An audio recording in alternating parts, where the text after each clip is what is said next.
Noviembre de 2004. Un hospital militar cerca de París. Las luces parpadeaban en los pasillos vacíos mientras los médicos franceses trabajaban frenéticamente. En una habitación aislada, rodeado de máquinas y tubos, yacía un hombre que había cambiado el curso de la historia de Oriente Medio. Yasser Arafat, el líder palestino de 75 años, agonizaba lejos de su tierra, lejos de su gente. Oficialmente, la causa sería declarada como un derrame cerebral masivo. Pero casi nadie en su círculo íntimo creyó esa versión. ¿Cómo podía ser? Un hombre que apenas semanas atrás recibía delegaciones extranjeras, que seguía luchando por su causa, de repente se desplomaba sin explicación médica clara. Para los palestinos, Arafat era mucho más que un líder. Era un símbolo viviente de resistencia, un héroe nacional venerado en los campos de refugiados, en las calles de Gaza, en cada rincón de los territorios ocupados. Su rostro estaba en las paredes, su nombre en los labios de millones. Para Israel, era exactamente lo opuesto: un terrorista despiadado, un enemigo jurado, el hombre que durante décadas había jurado borrar a Israel del mapa. La inteligencia israelí lo había perseguido sin descanso, intentando eliminarlo una y otra vez. Sobrevivió a innumerables atentados, bombardeos quirúrgicos, asedios militares, operaciones encubiertas del Mossad. Y aún así, murió en silencio, en una cama de hospital, en tierra extranjera, con síntomas que desconcertaban a los mejores médicos de Europa. Sin un diagnóstico definitivo, sin respuestas claras. Han pasado más de 20 años desde aquella madrugada de noviembre y el misterio no solo persiste, se ha profundizado. ¿Fue realmente la muerte natural de un líder anciano agotado por décadas de conflicto? ¿O fue algo mucho más siniestro? ¿Un envenenamiento meticulosamente planeado? ¿Una operación encubierta ejecutada al más alto nivel? Y si realmente fue Mossad, como tantos sospechan, surge la pregunta más inquietante de todas. ¿Cómo lograron acercarse tanto a su mayor enemigo en un lugar donde nadie, absolutamente nadie, debía poder alcanzarlo? Si esta historia ya te tiene atrapado, no olvides suscribirte al canal y activar la campanita para no perderte ninguno de nuestros vídeos sobre los misterios más fascinantes de la historia reciente. El enemigo jurado de Israel. Para entender la magnitud de este misterio, primero debemos comprender quién era realmente Yasser Arafat para Israel. No era simplemente un político o un adversario diplomático. Era el enemigo jurado, el hombre cuya misión declarada desde el principio fue eliminar al Estado de Israel del mapa. Durante años, el mensaje de la Organización para la Liberación de Palestina fue cristalino, sin ambigüedades. Liberar Palestina significaba acabar con Israel. No coexistencia, no solución de dos estados, sino la erradicación total del Estado judío. Solo más tarde, bajo presión internacional intensa y cálculos políticos, Arafat reconoció formalmente el derecho de Israel a existir. Pero muchos israelíes jamás creyeron en su sinceridad. Para ellos, era una táctica, una máscara diplomática que ocultaba las mismas intenciones de siempre. Su organización, Fatah, fundada a finales de los años 50, eligió la violencia como estrategia desde el primer día. No negociación pacífica, no diplomacia, no manifestaciones civiles. Solo lucha armada. Fatah atacó objetivos civiles israelíes sin discriminación. Autobuses repletos de familias, kibutzim donde dormían niños, escuelas, mercados, cafeterías. Ellos lo llamaban resistencia. Israel lo llamaba por su nombre real, terrorismo. Miles de israelíes vivieron durante años con un miedo constante, visceral. Cada vez que subían a un autobús, cada vez que sus hijos iban a la escuela, cada vez que se sentaban en un café, cada atentado era un recordatorio brutal de que la guerra no tenía fin, de que el conflicto era total. Y el rostro de ese terror, para millones de israelíes, era Yasser Arafat. Con el tiempo, Arafat se convirtió en el líder indiscutido de la OLP, y eso marcó el inicio de una nueva era. el terrorismo internacional palestino. Bajo su mando operaban diversos grupos armados que expandieron el conflicto más allá de las fronteras de Israel. Secuestraban aviones comerciales, tomaban rehenes en aeropuertos europeos, asesinaban civiles dentro y fuera de Israel. El hecho más infame, el que quedó grabado a fuego en la memoria colectiva mundial, ocurrió en los Juegos Olímpicos de Múnich en 1972. Militantes palestinos del grupo Septiembre Negro irrumpieron en la Villa Olímpica y asesinaron a sangre fría a 11 atletas israelíes. El mundo entero observó horrorizado mientras el evento deportivo más importante del planeta se convertía en un baño de sangre televisado. Israel juró venganza inmediata. Prometieron que cada uno de los responsables sería cazado, sin importar dónde se escondieran, cuánto tiempo tomara o qué fronteras tuvieran que cruzar. Y cumplieron. Después de Múnich, Yasser Arafat pasó de ser simplemente un enemigo a convertirse en el objetivo número 1. Se movía constantemente, de Jordania al Líbano, luego a Túnez, siempre buscando refugio, siempre encontrando nuevos aliados dispuestos a protegerlo. Pero donde quiera que estableciera su base, los ataques contra Israel continuaban bajo su sombra, bajo su liderazgo directo o indirecto.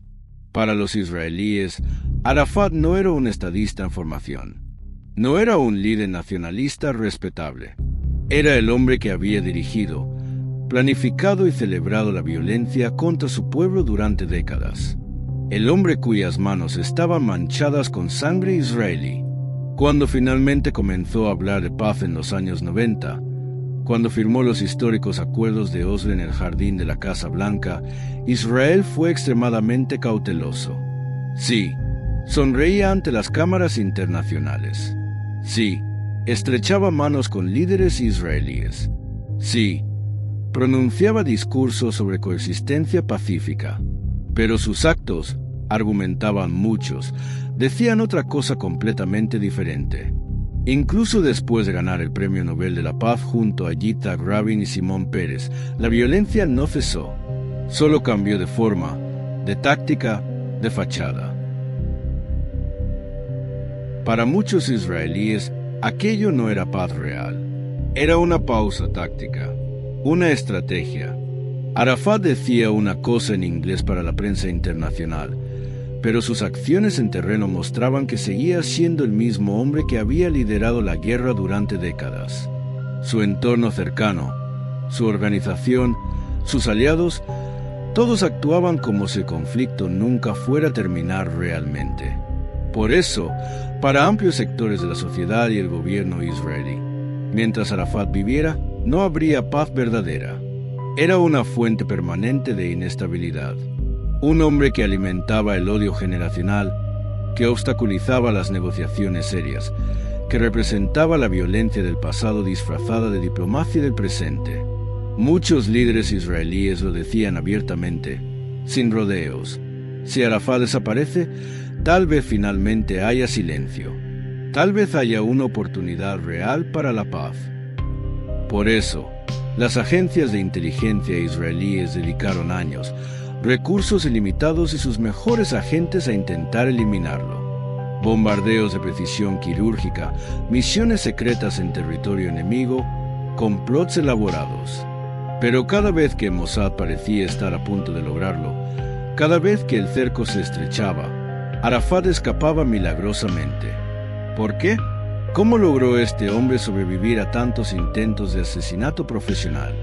¿Cómo pudo burlar una y otra vez a una de las agencias de inteligencia más letales del mundo? Dale like a este video si quieres descubrir los increíbles intentos de Mossad por eliminarlo. La cacería imposible. Durante más de 3 décadas, Israel cazó a Yasser Arafat con una determinación que rayaba en la obsesión. Desde el momento en que se convirtió en el símbolo viviente de la resistencia armada palestina, los funcionarios en Tel Aviv tomaron una decisión. Este hombre era demasiado peligroso para dejarlo vivir libremente. Al principio, los métodos eran directos, casi brutales en su simplicidad. Incursiones militares relámpago, bombardeos aéreos a sus refugios conocidos, ataques selectivos contra su convoy, Pero Arafat demostró ser un maestro de la supervivencia.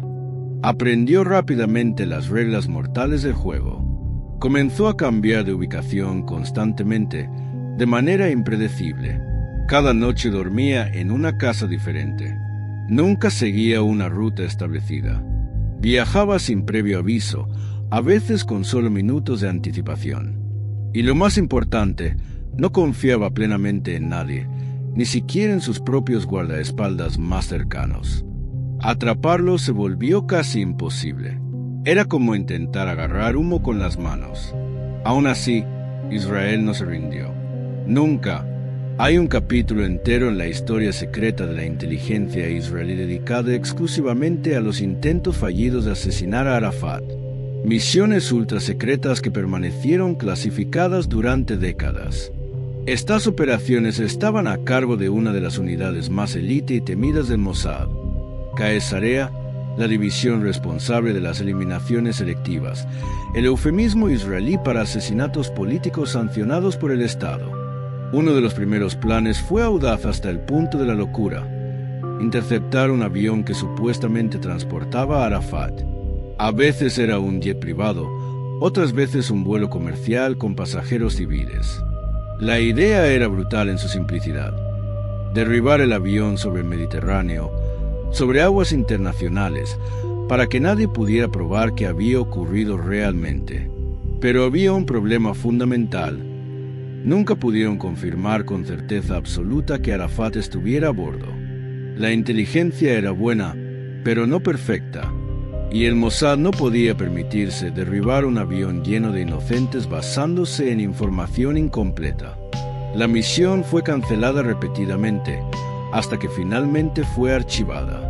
En 1982, tras la invasión israelí del Líbano, el entonces ministro de Defensa Ariel Sharon decidió actuar con mucha más fuerza y determinación.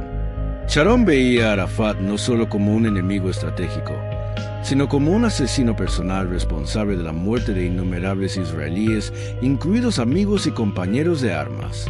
Creó una fuerza especial con un nombre en clave apropiadamente siniestro: Pescado Salado. La operación estaba dirigida por dos leyendas vivientes de las operaciones encubiertas israelíes: Meir Dagan, que más tarde se convertiría en jefe del Mossad, y Rafi Eitan, el hombre que había capturado a Adolf Eichmann en Argentina. La orden que recibieron era cristalina, sin ambigüedades: seguir cada paso de Arafat en el Líbano y eliminarlo en cuanto surgiera la más mínima oportunidad. El equipo trabajó con precisión científica. Analizaron imágenes satelitales actualizadas cada hora. Interceptaron miles de comunicaciones. Reunieron inteligencia humana de informantes en el terreno. Crearon perfiles psicológicos detallados. Bombardearon edificios donde los satélites y los informantes aseguraban que Arafat se escondía. Pero siempre lograba escapar. A veces parecía pura suerte. Salía de un edificio minutos antes de que los misiles lo destruyeran. Otras veces, parecía como si alguien lo hubiera advertido específicamente, como si tuviera un ángel guardián dentro de la inteligencia israelí o entre sus propios colaboradores. La operación más tarde fue renombrada a Pez Dorado, pero los resultados fueron igualmente frustrantes. Los agentes israelíes incluso intentaron localizarlo a través de intermediarios y periodistas que mantenían contacto regular con él. En una ocasión memorable, el Mossad siguió discretamente al periodista israelí Uri Abneri, conocido por sus contactos con la dirigencia palestina. Abneri había planeado una reunión secreta con Arafat en Beirut. Los agentes lo rastrearon esperando que los llevara directamente al objetivo. Pero una vez más, como tantas otras veces, Arafat desapareció antes de que pudieran actuar. Cambió la ubicación del encuentro en el último momento o simplemente nunca apareció. Con el tiempo, Arafat se convirtió en algo más que un objetivo militar.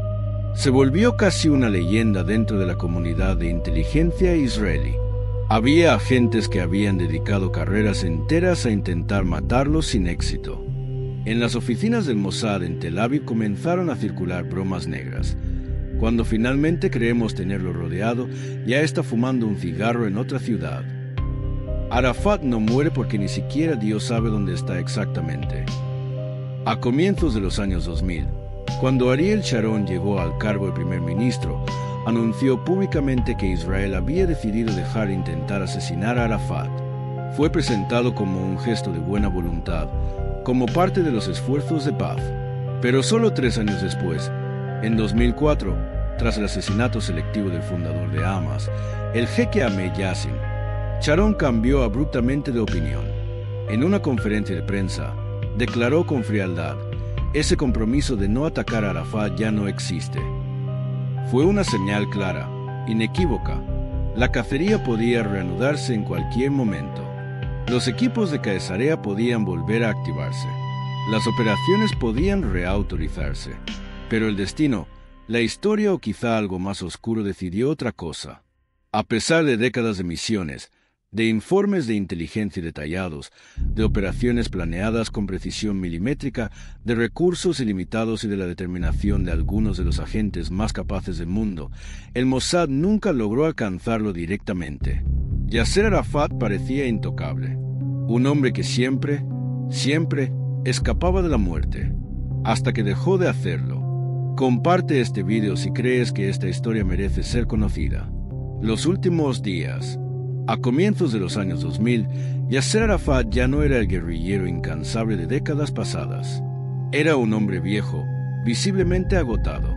Los años de tensión constante, de vivir siempre mirando por encima del hombro, las noches interminables sin dormir verdaderamente, todo había pasado una factura brutal a su salud.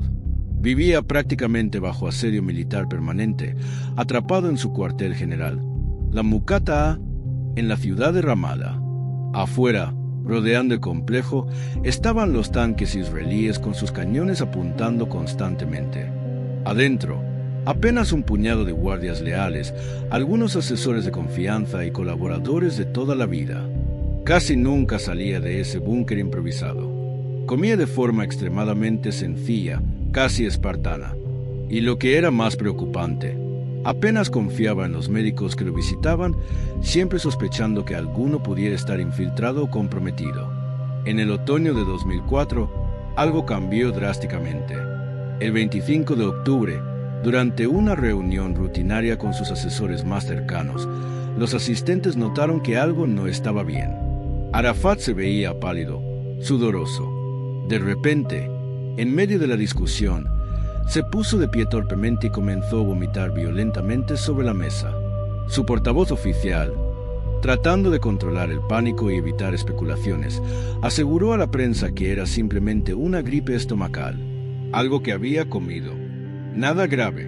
El líder se recuperaría en unos días. Pero quienes estaban cerca de él, quienes lo veían cada día, sabían que era mucho más grave. Arafat perdía fuerzas con una rapidez alarmante. No era una simple gripe. En los días siguientes, mientras su condición se deterioraba de manera evidente, llegaron médicos especializados desde Túnez, Jordania y Egipto para examinarlo en la Muqata'a. Realizaron pruebas, análisis, consultas, pero su estado solo empeoraba. Fiebre persistente que no respondía a medicamentos, debilidad extrema, mareos constantes, confusión mental. Arafat apenas podía hablar de manera coherente. Dejó de comer casi por completo. No podía levantarse de la cama sin ayuda. Muy pronto quedó dolorosamente claro que debía ser evacuado urgentemente a un hospital con capacidades más avanzadas. Pero había un problema crítico: el bloqueo militar israelí sobre Ramala. Para sacar a Arafat de allí, necesitaban permiso explícito de Tel Aviv. Para sorpresa de muchos observadores internacionales, Israel concedió el permiso casi inmediatamente. No hubo demoras burocráticas, no hubo condiciones políticas imposibles. Simplemente dijeron: puede irse. Arafat fue trasladado en un helicóptero militar jordano a Amán, y desde allí, en un avión militar francés especialmente enviado, voló a París. El objetivo declarado era simple y urgente: salvarle la vida. En Francia fue ingresado inmediatamente en el Hospital Militar Percy en Clamart, un suburbio al suroeste de París. Los mejores médicos franceses, especialistas en enfermedades raras y toxicología, Lo examinaron exhaustivamente durante días. Realizaron todas las pruebas imaginables. Análisis de sangre completos, escaneos cerebrales, pruebas toxicológicas extensas. Revisaron cada órgano, cada sistema del cuerpo, y no encontraron una causa clara de su condición.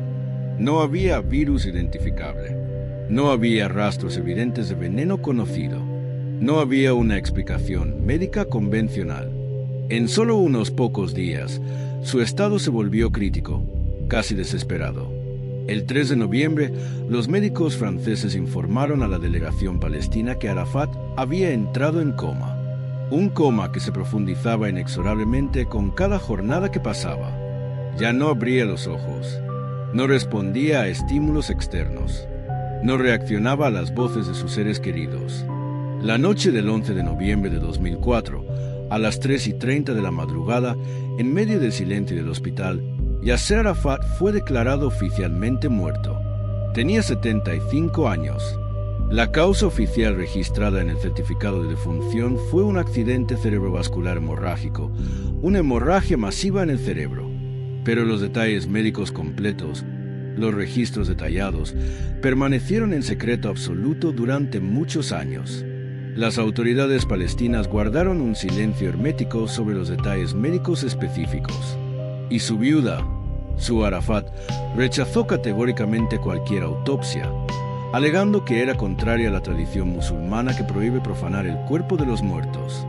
Más tarde, algunos médicos que lo habían tratado mencionaron vagamente un raro trastorno de la sangre, algo que nunca habían visto antes. Pero nadie, absolutamente nadie, pudo explicar de manera convincente cómo se había originado, porque había progresado tan rápidamente, o porque los tratamientos habían sido completamente inefectivos. Cuando la noticia de su muerte se confirmó oficialmente, Palestina entera cayó en un duelo colectivo y profundo. En Ramallah y Gaza, las oraciones fúnebres se escuchaban desde todas las mezquitas. La gente salía a las calles quemando neumáticos en señal de luto y rabia. Miles y miles de personas llenaban las plazas principales. En los campos de refugiados del Líbano se decretaron 40 días de luto oficial. Las multitudes lloraban abiertamente, desconsoladas. Algunos juraban venganza contra enemigos desconocidos. Así terminó la vida del hombre que había marcado de manera indeleble el destino de Oriente Medio durante más de 4 décadas. Pero su muerte no trajo respuestas. Solo trajo más preguntas, más sospechas, más teorías. Los médicos franceses insistían oficialmente que fue una enfermedad natural, aunque inexplicable. Sus allegados más cercanos susurraban en privado: fue veneno, lo asesinaron. ¿Quién decía la verdad? ¿Quién estaba tratando de ocultar algo? ¿Fue realmente una muerte natural de un hombre anciano? ¿O fue el resultado final de una operación de inteligencia cuidadosamente planeada durante años? Suscríbete al canal para descubrir la impactante evidencia que salió a la luz años después. Las teorías y el misterio del polonio. Casi nadie en el círculo íntimo de Arafat creyó que hubiera muerto por causas naturales. Había demasiadas cosas que simplemente no tenían sentido médico. Un hombre que apenas un mes antes recibía delegaciones extranjeras, que seguía trabajando en negociaciones políticas, que estaba activo y funcional, de repente cayó gravemente enfermo. En cuestión de pocos días su estado se deterioró drásticamente, y apenas 2 semanas después de los primeros síntomas, estaba muerto. Los mejores médicos de Francia no pudieron explicar convincentemente qué había ocurrido en su cuerpo. Los rumores comenzaron a circular casi inmediatamente después de su muerte. Algunos decían con convicción que había sido envenenado. Otros mencionaban cáncer oculto, cirrosis hepática no diagnosticada. Incluso surgieron teorías sobre SIDA. Cada día parecía surgir una nueva teoría, cada una más elaborada o más descabellada que la anterior. En septiembre de 2005, un especialista israelí en enfermedades infecciosas afirmó públicamente que Arafat mostraba síntomas consistentes con VIH/diagonal, SIDA en etapa avanzada. Fue una declaración explosiva que generó titulares internacionales. Pero otros expertos médicos, incluido el renombrado toxicólogo Patrice Mangin de la Universidad de Lausana y periodistas investigativos de The New York Times, analizaron la evidencia disponible y lo negaron rotundamente. Según sus análisis independientes, las pruebas médicas no mostraban ningún signo de SIDA, ningún indicio de cáncer, ninguna evidencia de enfermedad hepática avanzada. Todo apuntaba a una sola conclusión inquietante. Arafat había muerto de forma repentina, violenta e inexplicable. Su médico personal de muchos años, el doctor Ashraf al-Kurdi, y su asesor político de confianza, Bassam Abu Zarif, estaban absolutamente convencidos de que Arafat fue envenenado. Mencionaban específicamente el talio, un metal pesado extremadamente tóxico que es mortal incluso en dosis microscópicas y que es muy difícil de detectar en análisis convencionales. Los médicos israelíes que comentaban el caso públicamente, en cambio, hablaban de posible intoxicación alimentaria severa o infección bacteriana rara. Pero ninguno presentó pruebas concluyentes que respaldaran estas teorías alternativas. El tema gradualmente fue desapareciendo de los titulares internacionales. Parecía que el misterio quedaría sin resolver para siempre. Hasta que, 10 años después, la historia explotó nuevamente de manera espectacular. En noviembre de 2013, su viuda Sue Arafat convocó una conferencia de prensa en París que captó la atención mundial. Afirmó tener pruebas indiscutibles, científicamente verificables de que su esposo había sido envenenado con polonio 210, un elemento radiactivo extremadamente raro y letal. Los periodistas se reunieron en masa. Cámaras de televisión, luces brillantes, micrófonos por todas partes. Todo estaba preparado para una revelación histórica. Sue declaró ante las cámaras con voz temblorosa pero firme: "Estamos revelando un crimen real, un asesinato político de las más altas implicaciones internacionales". Sus palabras dieron la vuelta al mundo en cuestión de horas y la colocaron nuevamente en el centro de la atención mediática internacional. Los expertos suizos del Instituto de Física de la Radiación de la Universidad de Lausana habían analizado pertenencias personales de Arafat que Sue había conservado: su ropa, su cepillo de dientes, su gorra característica, incluso su ropa interior. Y encontraron algo extraordinario: rastro de polonio 210 en niveles decenas de veces superiores a los normales en el ambiente. Pero su informe científico fue extremadamente prudente y matizado. Los científicos explicaban que los niveles elevados de polonio podrían venir de contaminación ambiental natural, de exposición a materiales comunes o de otras fuentes no criminales. Aún así, Sue presentó a la prensa internacional como prueba absolutamente irrefutable de asesinato. Declaró enfáticamente: "Está científicamente probado, sin ninguna duda razonable, que mi esposo no murió de forma natural. Fue asesinado". Cuando los periodistas le preguntaron directamente quién lo había matado, por qué, no dio nombres específicos. Solo añadió misteriosamente: "Yasser tenía muchos enemigos. Enemigos poderosos con capacidades sofisticadas". Después de esa conferencia de prensa, Sue se convirtió en invitada habitual de programas de televisión internacionales, hablando incansablemente sobre la supuesta conspiración contra el líder palestino. Decía que el veneno probablemente fue mezclado en su café turco, que bebía varias veces al día, o en su té, y que el asesino tenía que ser necesariamente alguien de su entorno más cercano, alguien con acceso diario a su comida y bebida. Pero en Israel, y también entre muchos palestinos, la percepción de Sue era muy diferente. Para algunos era genuinamente una viuda dolida buscando justicia para su esposo asesinado. Para otros, era una mujer que había convertido la tragedia en beneficio personal y atención mediática constante.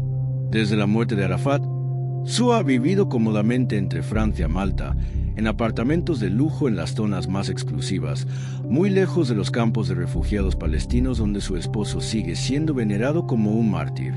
Cuando finalmente presentó una demanda formal en Francia solicitando investigación criminal por asesinato, muchos observadores la vieron como un espectáculo mediático más que como un esfuerzo legal serio.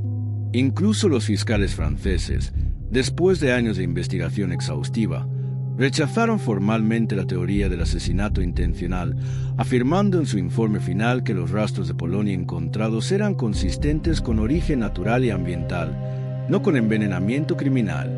Aún así, Shua insistió públicamente en que fue una traición mortal y un asesinato político de Estado. Funcionarios israelíes desestimaron todo el asunto llamándolo públicamente una telenovela barata. Algunos políticos palestinos lo describieron como un drama personal, movido más por ambición y necesidad de atención que por búsqueda genuina de verdad. Con cada nueva entrevista televisiva, Shua parecía menos una viuda en duelo genuino y más alguien cómodamente habituada a los reflectores mediáticos. Tal vez realmente creía de manera sincera lo que decía, o quizás simplemente había descubierto una verdad más pragmática. El nombre de Yasser Arafat todavía podía darle más beneficios tangibles que descubrir la verdad real.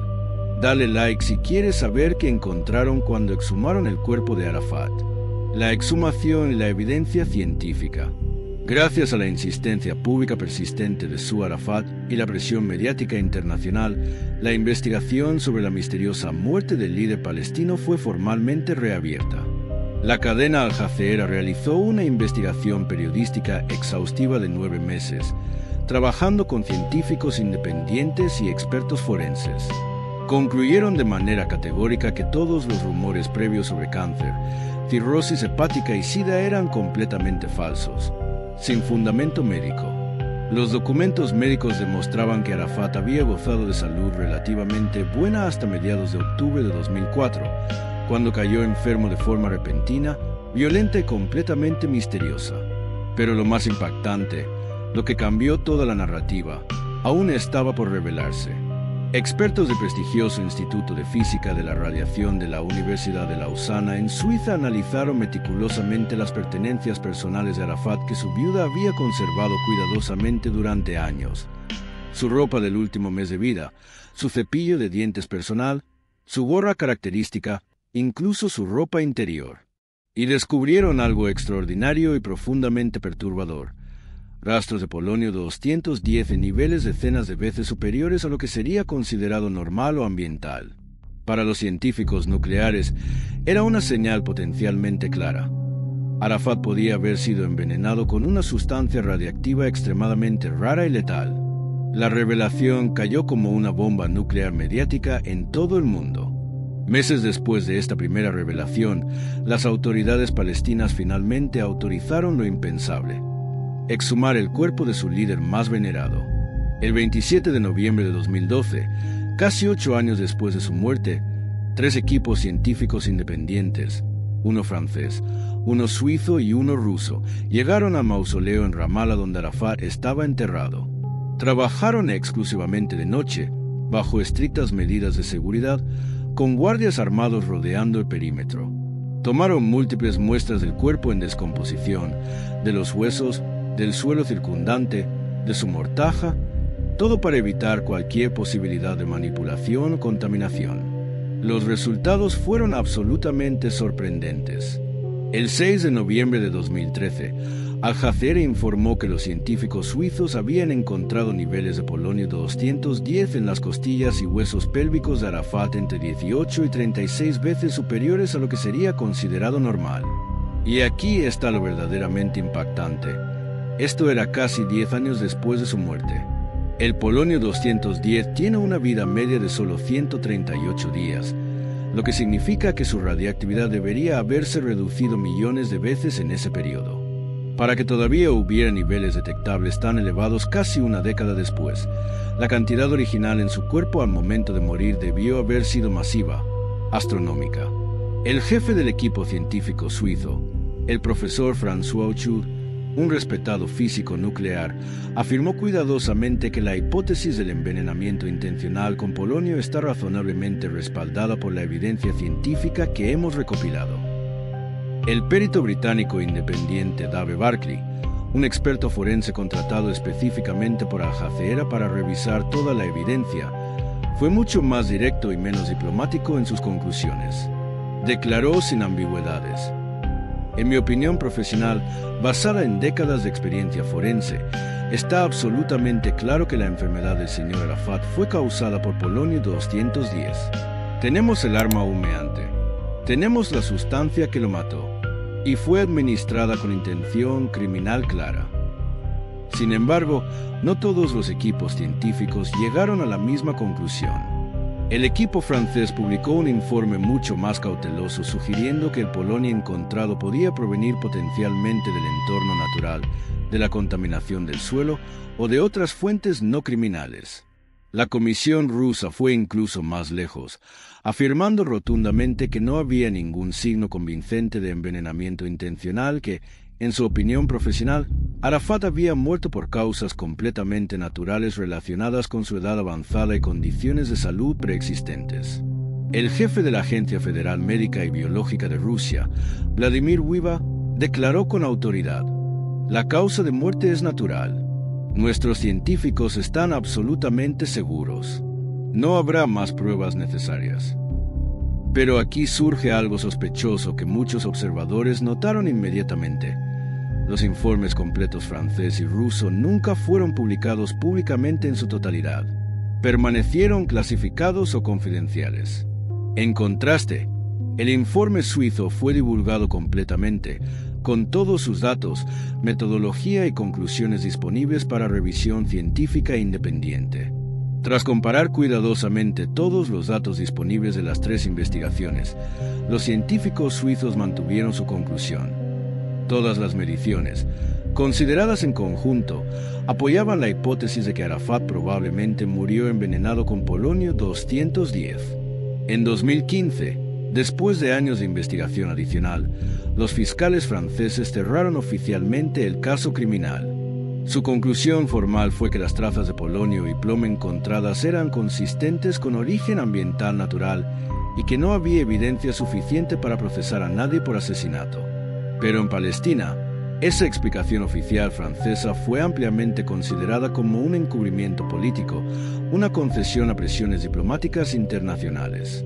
El dirigente de alto nivel de la OLP, Bassel Abu Yusuf, declaró públicamente: "El informe francés está completamente politizado y contradice directamente los hechos científicos establecidos.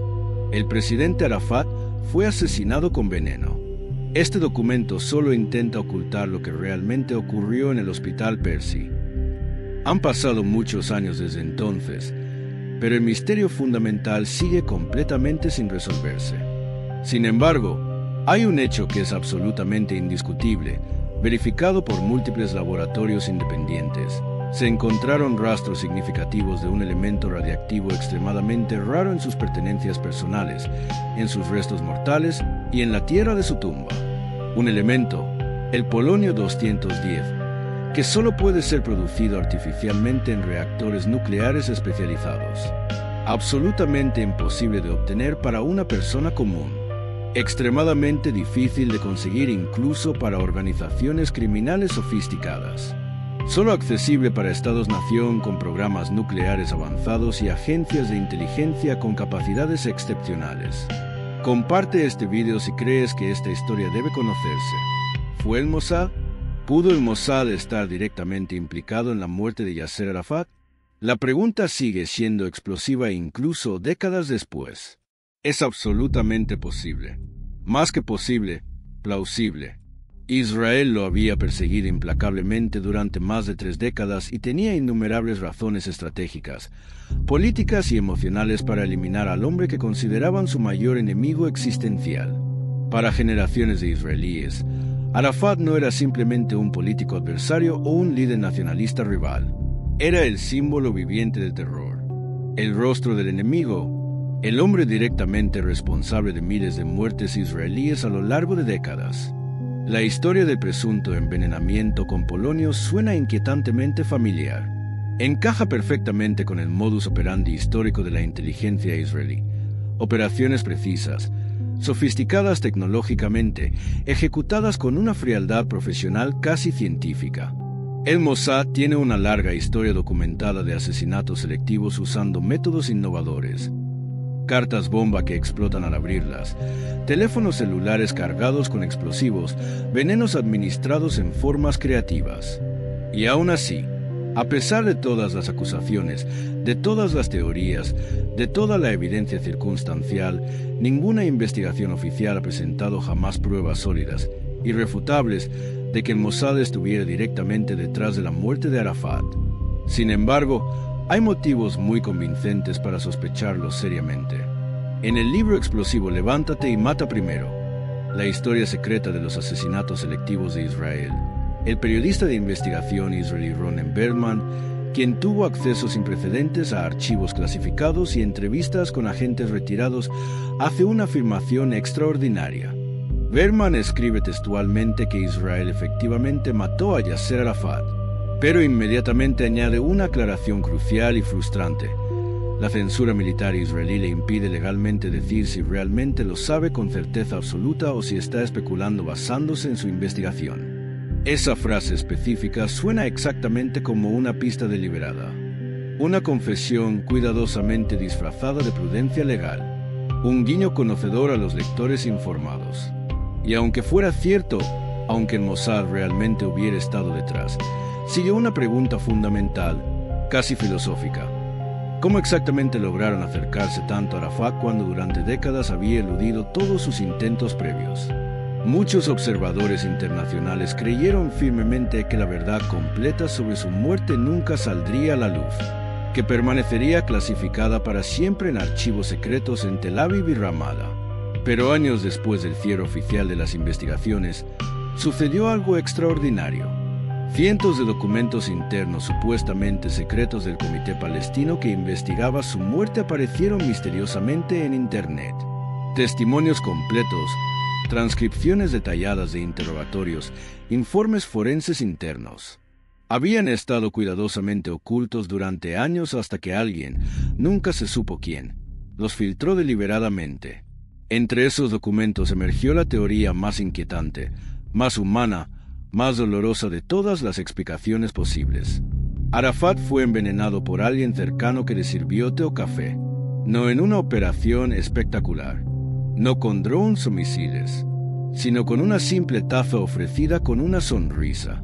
El comité de investigación estaba dirigido por Taufik Tiraoui, un alto funcionario de Fatah con décadas de experiencia en seguridad. Durante años se negó rotundamente a publicar los resultados completos, asegurando que la verdad debe establecerse de manera absoluta antes de hacer acusaciones que podrían desestabilizar toda la región. Tras la filtración masiva de documentos, Tiraoui confirmó públicamente su autenticidad. Explicó que se mantuvieron en secreto específicamente para proteger la integridad de la investigación en curso y evitar interferencias políticas. Los documentos incluían cientos de páginas con testimonios detallados de guardias de seguridad, asistentes personales, médicos que lo trataron, funcionarios que lo visitaron y líderes políticos de su círculo íntimo. Más de 300 personas fueron formalmente interrogadas durante la investigación. Los informes pintaban un retrato extremadamente tenso de los últimos meses de vida de Arafat. Su relación con Mahmoud Abbas, quien eventualmente se convertiría en su sucesor, se había vuelto progresivamente fría, distante, llena de sospechas mutuas. El asedio israelí prolongado y la presión internacional constante habían convertido la Muqataa, su residencia oficial en Ramallah, en algo parecido a un búnker psicológico lleno de paranoia, miedo y desconfianza profunda. Según el testimonio de un testigo cercano, Arafat pidió específicamente a Abbas ayuda política para intentar levantar o al menos aliviar el bloqueo militar israelí que lo estaba asfixiando. Abbas supuestamente respondió con frialdad calculada: quien se mete en problemas por sí mismo debe saber cómo salir de ellos por sí mismo. Ya no había confianza real en su entorno más cercano. Las viejas lealtades se habían erosionado. Pero un detalle específico se repetía una y otra vez en múltiples testimonios independientes: la comida y las bebidas. Arafat, como hombre profundamente arraigado en la cultura árabe tradicional, nunca rechazaba la hospitalidad ofrecida. Era un principio fundamental para él. Amaba genuinamente el té fuerte, el café turco espeso, los dulces tradicionales. Y más importante, no quería jamás ofender a nadie rechazando lo que le ofrecían, ni siquiera a personas de las que tenía razones para sospechar. Su portavoz de muchos años, Nabil Abu Rudene, fue absolutamente directo en su testimonio. El presidente Arafat fue envenenado por alguien que le sirvió café o té. Confiaba demasiado en la gente. No se protegió adecuadamente. Era demasiado accesible. Recibía literalmente cientos de regalos cada semana, comidas caseras, bebidas, dulces tradicionales. Todo parecía completamente normal, parte de la cultura del respeto. Visitantes y delegaciones palestinas iban y venían constantemente, trayendo presentes, dátiles, miel, café especial, especias aromáticas. Prácticamente nadie revisaba nada sistemáticamente. El líder sitiado, irónicamente, tenía muy poca seguridad interna real, y examinar meticulosamente cada alimento y bebida que recibía parecía innecesario, casi insultante para sus visitantes. Según las conclusiones preliminares del comité, fue precisamente entonces cuando el veneno pudo haber entrado en su cuerpo, disuelto en una taza de té o café, servida por una mano aparentemente amiga, con una sonrisa cálida y buenos deseos adicionales de salud. El comandante de la Guardia Presidencial recordaba vívidamente un día específico en particular. Una delegación grande de aproximadamente 300 personas llegó desde la aldea de Salfit. Trajeron regalos tradicionales, comida casera y se tomaron fotografías ceremoniales con el líder. Pocas horas después de esa visita, Arafat comenzó a sentirse notablemente mal. Primero solo una leve molestia estomacal, luego náuseas persistentes y finalmente un colapso físico completo que marcó el inicio irreversible de su fin. Absolutamente nadie en su círculo cercano creyó que fuera simplemente una enfermedad casual. Uno de los asesores más cercanos de Arafat contó que en París, mientras el líder agonizaba en el hospital, se reunió discretamente con un oficial de alto rango de la inteligencia francesa. El oficial francés le confió en voz baja: "Su presidente está en coma profundo. Su cerebro ya no responde ningún estímulo. Pero ninguno de nuestros mejores médicos puede explicar qué exactamente le ha ocurrido". Los médicos franceses aseguraron formalmente que habían analizado exhaustivamente todos los venenos conocidos en la farmacopea médica moderna, y no hallaron absolutamente nada identificable. Aún así, la delegación médica palestina que lo visitó en sus últimas horas volvió a Ramallah absolutamente convencida de una sola cosa: Arafat había sido envenenado. No había otra explicación que tuviera sentido. La teoría del té y el café envenenado seguía siendo la más creíble para quienes conocían íntimamente su vida diaria. Era demasiado real, demasiado humana, demasiado tristemente plausible. No requería una operación espectacular de Hollywood. No necesitaba agentes infiltrados con tecnología futurista. Solo una simple mano ofreciendo una taza tradicional de hospitalidad.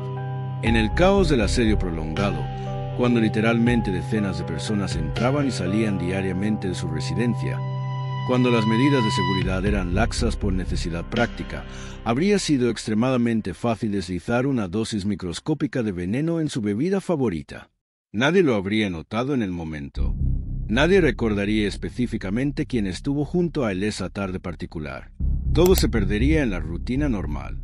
Esta versión es profundamente inquietante por una razón específica. No involucra necesariamente a un enemigo externo obvio. Ningún espía israelí infiltrado dramáticamente. Ningún agente extranjero con pasaporte falso. Solo alguien cercano. Alguien con acceso. Alguien capaz de mirarlo a los ojos, sonreír y desearle salud mientras le pasaba una taza mortal. Eso es lo que la hace tan psicológicamente dolorosa para entender. Si Arafat fue realmente envenenado de esta manera, plantea una pregunta terrible. ¿Fue directamente el Mossad quien ejecutó la operación? ¿O fue un complot interno palestino? ¿O tal vez algo más complejo? Varias teorías coexisten sin resolverse.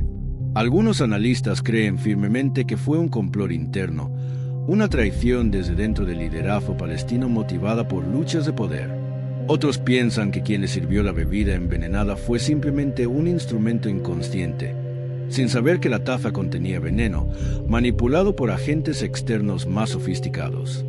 Y hay quienes están convencidos de que todo formó parte de un plan internacional meticulosamente coordinado, ejecutado con manos palestinas pero dirigido desde el exterior. Sea cual sea la verdad última, la teoría del hombre de la taza se ha vuelto la más simbólica, la más resonante culturalmente.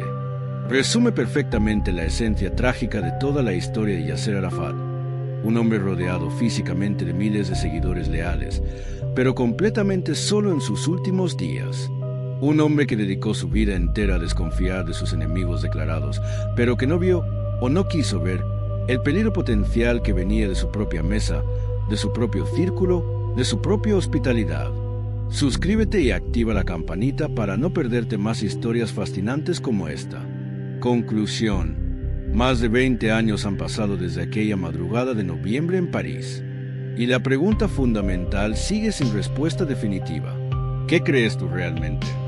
¿Fue simplemente una muerte natural de un líder anciano cuyo cuerpo finalmente cedió bajo décadas de tensión, estrés y conflicto constante?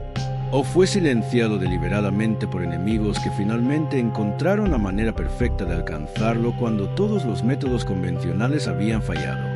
O tal vez fue una operación del Mossad extraordinariamente sofisticada, cuidadosamente planeada durante años, ejecutada con precisión quirúrgica y después cubierta por capas impenetrables de secreto político internacional.